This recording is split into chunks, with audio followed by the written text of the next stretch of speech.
I got so much motherfucking design on right now. Break it down, bring it back, make it clap. I got 3 old thoughts, new block, where that day. Bitches on my line, and you know.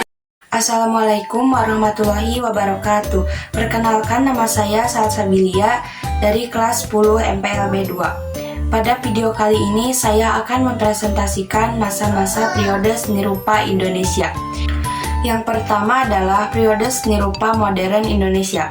Adalah suatu masa berkembangnya karya seni rupa yang merupakan hasil kreativitas untuk menciptakan karya, merupakan pembaruan kreativitas dalam seni rupa. Di dalamnya terdapat estetika, karakter, inovasi, dan orisinalitas.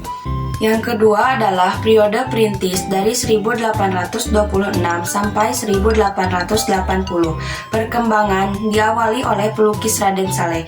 Berkat pengalamannya belajar menggambar dan melukis di luar negeri seperti di Belanda, Jerman, dan Prancis, dia dapat merintis kemunculan seni rupa modern di Indonesia. Corak lukisannya beraliran romantis dan naturalis. Yang ketiga adalah periode Hindia Molek. Masa ini merupakan kelanjutan dari masa perintisan setelah vakum beberapa saat karena meninggalnya Raden Saleh. Kemudian muncullah seniman Abdullah Suryo Subroto dan diikuti oleh anak-anaknya Sujono Abdullah, Basuki Abdullah, dan Trijoto Abdullah. Pelukis-pelukis Indonesia yang lain seperti Pringadi, Hengantung, Suryono, Suharyo, dan Wakidi. Masa ini disebut dengan masa Indonesia Jelita karena pelukisnya melukiskan tentang kemolekan atau keindahan objek alam. Pelukis hanya mengandalkan teknik dan bahan saja. Yang keempat adalah periode Persagi. Pada masa ini di Indonesia sedang terjadi pergolakan. Bangsa Indonesia berjuang untuk mendapatkan hak yang sejajar dengan bangsa-bangsa lain, terutama hak untuk merdeka dari penjajahan asing. Pelopor masa ini dikenal memiliki semangat tinggi. Ada Sujodono sebagai langkah perjuangan. Sujodono dan Agus Jaya Suminta bersama kawan-kawannya mendirikan Persagi, Persatuan Ahli-Ahli Gambar Indonesia. Persagi bertujuan untuk mengembangkan seni lukis Indonesia dengan mencari corak Indonesia asli. Yang kelima adalah periode pendudukan Jepang. Kegiatan melukis pada masa ini dilakukan dalam kelompok Keimin Bungkasidoso. Tujuannya adalah untuk propaganda pembentukan Kekaisaran Asia Timur Raya. Kelompok ini didirikan oleh tentara Dai Nippon dan diawasi oleh seniman Indonesia Agus Jaya Suminta, Oto Jaya, Subanto, Trubus, Hengantung, dan lain-lain. Untuk kelompok asli Indonesia berdiri kelompok Putra, Pusat Tenaga Rakyat. Tokoh 4 serangkai yaitu Insinyur Soekarno, Muhammad Hatta, Kiai Haji Dewantara, dan Kiai Haji Mas Mansur. Khusus yang menangani bidang seni lukis adalah Sujojono dan Apandi. Yang keenam adalah periode pasca kemerdekaan. Setelah Indonesia merdeka, bermuncullah kelompok-kelompok seniman lukis Indonesia, di antaranya yang pertama adalah Sanggar Masyarakat 1996 dipimpin Apandi, kemudian diganti nama menjadi SIM, Seniman Indonesia Muda, yang dipimpin oleh Sujojono. Yang kedua, Pelukis Rakyat 1947. Apandi dan Hendra Gunawan keluar dari SIM dan mendirikan Pelukis Rakyat. Yang ketiga, Perkumpulan Prabangkara 1948.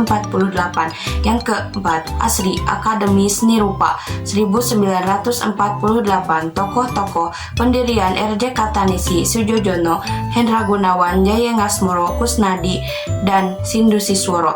Yang kelima, tahun 1950 di Bandung berdiri Balai Perguruan Tinggi Guru Gambar yang dipelopori oleh Profesor Sapei Sumaria, Muhtar Apin, Ahmad Sadali, Sujoko Edi, Karta Subarna.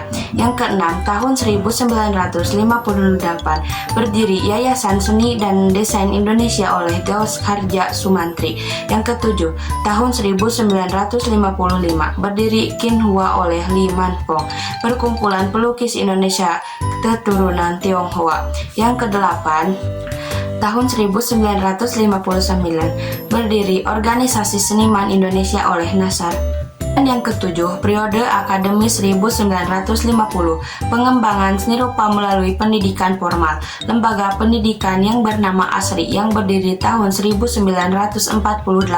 Kemudian, secara formal tahun 1950, lembaga tersebut mulai membuat rumusan-rumusan untuk mencetak seniman-seniman dan calon guru gambar. Pada tahun 1959, di Bandung dibuka jurusan Seni Rupa Institut Teknologi Bandung atau ITB.